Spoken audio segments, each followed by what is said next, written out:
You two don't belong here. Move to coach now. Dad, she's harassing us. We need help. This is the CEO. You're fired for this bias. You won't believe what went down on this flight I was on last month heading from New York to Atlanta. Just a quick hop. But man, it turned into something straight out of a movie. The kind where prejudice gets a hard slap in the face, and justice shows up like a boss. There I was, settled in my seat near the front, sipping that weak airline coffee, when this flight attendant, let's call her Karen Thompson, because honestly, she fit the stereotype to it, starts looming over these two adorable black twin girls, maybe 12 or 13 years old, sitting all prim and proper in first class with their little novels open, not bothering a soul. She leans in real close, voice all sharp and dripping with that fake politeness you know hides something ugly, and says, "I'm sorry, but we've had complaints about a smell coming from your area hygiene issues. You understand, and I need you two to grab your stuff and head back to coach right now, before it upsets more passengers." Those words hit the cabin like a cold wind, and I remember thinking, wait a second, what smell? I'd been sitting there for half an hour already, and the only thing I could sniff was the recycled air and maybe someone's overpriced cologne from the row behind these girls, Aaliyah and Amara Johnson. They were the picture of innocence, dressed in these cute matching outfits, little blazers and skirts like they were heading to a school debate or something. Their hair in those neat braids with shiny beads catching the light, books tucked in their laps. Not a peep out of them since boarding. But Karen, oh, she had this look in her eye, the kind I've seen before in folks who carry around old grudges, you know? Turns out, from what I pieced together later, she'd been stewing in her own bitterness for years, grew up in a small town where she felt overlooked, always blaming folks who didn't look like her for taking opportunities she thought were hers, and now, after 18 years slinging drinks at 30,000 feet, she saw these kids in premium seats as some kind of personal affront, like they didn't earn it, didn't belong, even though their tickets screamed otherwise. It wasn't just random meanness, it was that deep-seated envy mixed with the power trip of her uniform, making her feel like queen of the skies, especially over kids who couldn't fight back her, so she thought. The girls looked up, wide-eyed but not scared, more like confused, the way kids get when adults throw nonsense at them out of nowhere. Aaliyah, the older one by a few minutes, she pipes up first, voice steady like she'd practiced this, holding out their boarding passes like evidence in a courtroom. "Excuse me, ma'am, but these are our seats. We paid for first class, and I don't think there's any smell. Maybe it's a mix-up?" Karen's face tightens, that fake smile cracking, and she snaps back, louder now, drawing eyes from everyone around. "I don't need to see your passes, young lady. Complaints are complaints, and it's my job to keep things comfortable up here. You two would probably be happier in the back anyway, where it's more fitting." Ouch, that "more fitting" hung there like a slap, loaded with all the unsaid crap about race and class, and I could feel the cabin shift, folks glancing at each other, wondering if they heard that right. Now, I'm no stranger to this kind of thing, grew up in the South myself, saw my share of sideways looks and whispered judgments, but watching it play out on these kids, it stirred something in me, made me lean forward a bit, ready to jump in if needed.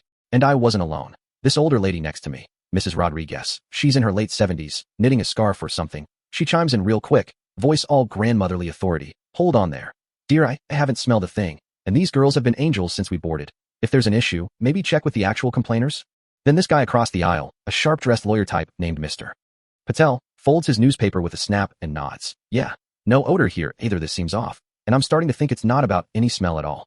Karen waves them off, her cheeks flushing a little, but she digs in deeper. That power dynamic kicking in hard, built her whole career on this. Targeting families she figured were too polite or too intimidated to push back, especially black families who she assumed came from lesser means. Never mind that these girls had designer bags, and that quiet confidence that screamed privilege earned the hard way. Amara, the quieter twin, she surprises everyone by speaking up next, her voice soft but firm, like she'd been holding it in. "Our dad told us about stuff like Tishi said if someone tries to move us without a good reason, we should ask for the complaints in writing and talk to the pilot." Karen laughs, but it's that bitter, forced kind, leaning down to their level. Trying to intimidate. "Oh, your dad, huh? And what does he do that's so special? He knows all about airline rules. Bet he's got some opinions from watching too many YouTube videos." The girls exchanged this look, twin telepathy or whatever, and I swear you could see the wheels turning. They weren't backing down. But there was this flicker in their eyes, like hurt mixed with resolve, because at that age, you're just starting to get how the world can be unfair, how some folks see your skin first and your humanity second, and it stings. Man, it really does. The tension builds from there, like a slow burn. Karen escalates, announcing to the whole section, "Listen up, everyone. This is about passenger comfort. Federal regs say I have to handle it. So these girls are moving. End of story, or I'll get the captain involved." But the passengers aren't having it. Mr. Patel pulls out his phone, starts recording, muttering loud enough for all to hear. "This is discrimination, plain and simple. I am a civil rights attorney, and what I'm seeing here is textbook bias against minors." Mrs. Rodriguez nods along, dialing her own phone. "My nephew's with the FA. This needs reporting." Even a young college kid a few rows back goes live on his phone, whispering commentary. "Y'all, this flight attendant's harassing these black kids for no reason. Share this. It's going viral." Karen's starting to sweat now, her authority cracking under all these eyes and cameras. But instead of de-escalating, she doubles down. that envy boiling over into outright meanness. You think you're little experts with your rights talk? I've been flying longer than you've been alive, move, or I'll make this a security thing and have you dragged off. That's when it hits me, these girls aren't ordinary.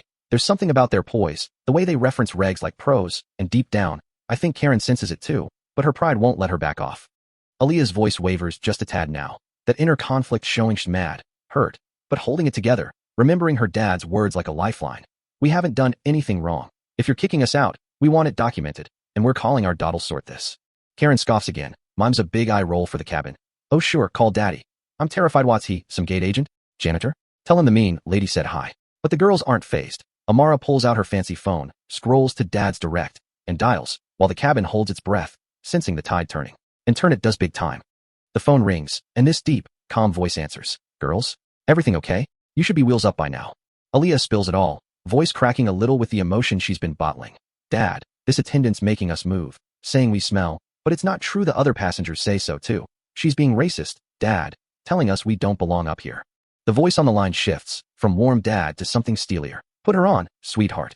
Karen takes the phone, all smug at first. Hello? This is about policy, sir. Your daughters are causing issues. But then her face drains of color, like she's seen a ghost, because on the other end is Marcus Johnson, CEO of Sky High Airlines, the man who runs the whole show. And he's not just any exec, a self-made powerhouse, rose from nothing in a tough neighborhood, built the company with a mission to make flying fair for everyone. Especially after his own run-ins with bias back in the day. Marcus doesn't yell, he's too pro for that, but his words cut deep. MS. Thompson, this is Marcus Johnson, so he just spent the last half hour harassing my daughters with lies about odors and threats to boot them off my plane, all because of your hang-ups about who belongs in first class.